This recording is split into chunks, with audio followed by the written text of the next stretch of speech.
clawed and scratched his way back into it, climbed up, and he's back in the debate. Even if I think he doesn't win it, he's back in it. A generation of basketball fans will swear it's him. But with Mahomes, it's as though LeBron lost to Dallas and Jordan, as an old man, was playing on Dallas. It's really, really hard to do because you lost head-to-head. But I'll say this much. I thought Mahomes was spectacular. In fact, honestly, I thought he was the best quarterback on the field in spite of the numbers. He did miraculous things. Tom Brady was pressured less than any time in his Super Bowl career. 4 times on dropbacks, on 30 dropbacks. 4 pressures.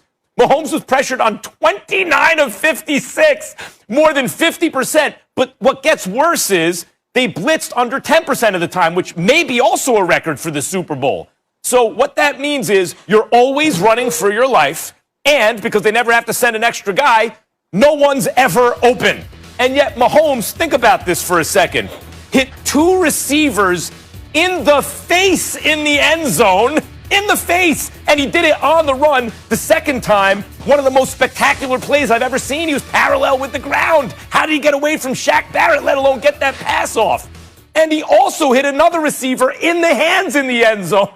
Forget about the Travis Kelce 3rd down for 16 yards and a 1st down, right? Never mind that. There are 3 touchdown passes that he threw under. How many quarterbacks in the history of football could even get those passes off, let alone put them where he put them? So I think as time goes on, people will review the spectacular nature of the way Mahomes played in this game. But beyond that, Marcus, this is how he could do it. He can win a handful of Super Bowls. He's probably not going to get to 7 or 8. Who knows if Brady's done, right? He can win a handful of Super Bowls. He can shatter records, like maybe throw 60 touchdowns in a season. That's not out of the possibility for Patrick Mahomes. And he could beat Brady in a rematch, which is also not out of the realm of possibility. It's a lot of ifs that have to add up. I think it's unlikely, but it's possible because his peak is the highest I've ever seen. Yeah, I mean, look, we disagree, but we don't have to get into a spat about it. It's simple for me. It really boils down to the example you made in basketball. If LeBron and Jordan met in the finals and Jordan beat LeBron as an older player, LeBron wouldn't be in the GOAT conversation. Now, we would talk about him being the most talented and one of the best to ever do it. But when we got this matchup head-to-head, I firmly believe that Patrick Mahomes needed to win this game in order to be in the GOAT conversation legitimately. When we start talking about the longevity of a career, there's a lot of things Patrick Mahomes is still going to do. He's going to win some more Super Bowls, but we're all going to remember that Tom Brady was 43 when they met in the Super Bowl and he beat him. We also going to remember in 2018 when Tom Brady beat him in the AFC Championship. So Patrick Mahomes needed this game in order for this conversation to go further. Patrick Mahomes may break every Tom Brady record when it comes to passing yards and all of those things, which probably will happen with how the league is now and what they do offensively in Kansas City.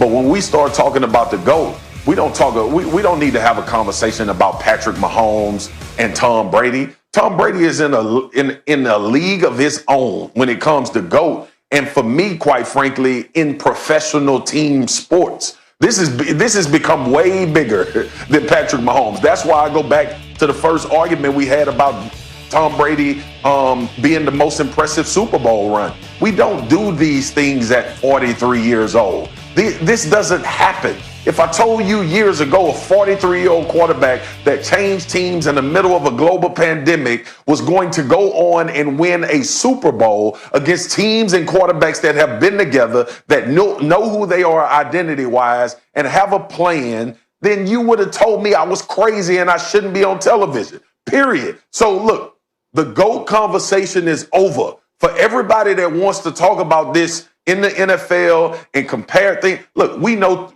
Aaron Rodgers is more talented than Tom Brady and has done better things from an optic standpoint playing the position than Tom Brady. Patrick Mahomes has taken that to another level. The bottom line is when we start talking about GOAT, also LeBron does some things athletically that Jordan couldn't do. But the reason why people talk about Jordan being the GOAT is because of the insurmountable accomplishments, period. Like that I do, Max. I do. You know how I feel about LeBron. But Jordan let's not had a go 48-inch. Let's not go there. Hold on, Max. This ain't about. Yeah, LeBron 6'8", all of that God-given stuff. Anyway, Tom Brady beating Patrick Mahomes head-to-head, I believe, knocked Patrick Mahomes out of the GOAT conversation. If we didn't have this matchup, reasonable position, and we had to speculate, then we could move.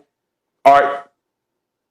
That's a totally reasonable position to have, and it's probably right. What I'm saying is the door isn't closed. And the reason I'm saying this is, look, that game was so clearly a line of scrimmage game. One guy was running for his life. The other guy had all the time in the world. Max, we're not going to talk about history like that.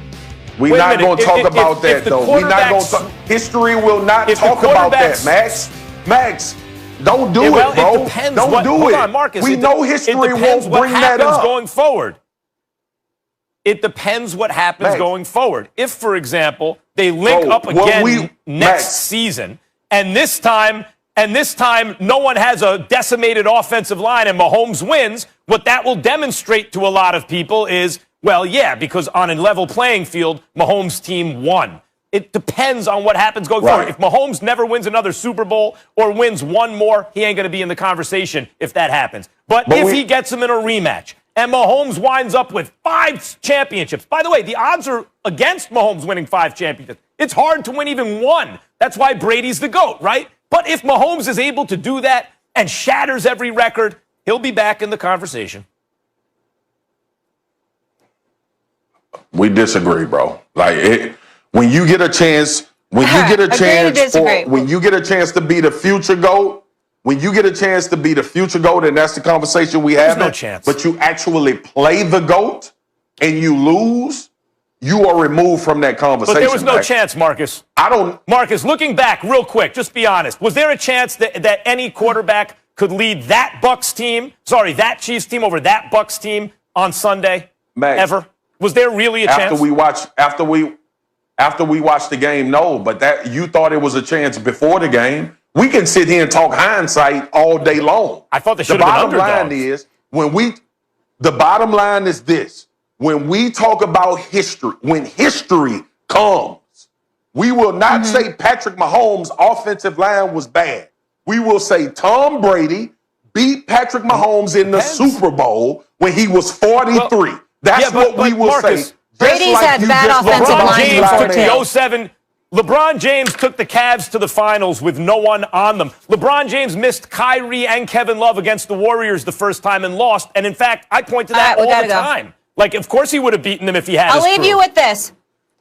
Here's one feather in Patrick Mahomes' cap right now that he has. He's the youngest quarterback ever to start in multiple Super Bowls. So that's one thing Brady can't take away from him. Marcus, very fun having you on. As always, I will miss you the rest of the show. Swagoo. You have fun on NFL Live later. Kendrick Perkins is coming up next, so buckle up for that. Better not see a jacket on NFL Live. LeBron and Brady.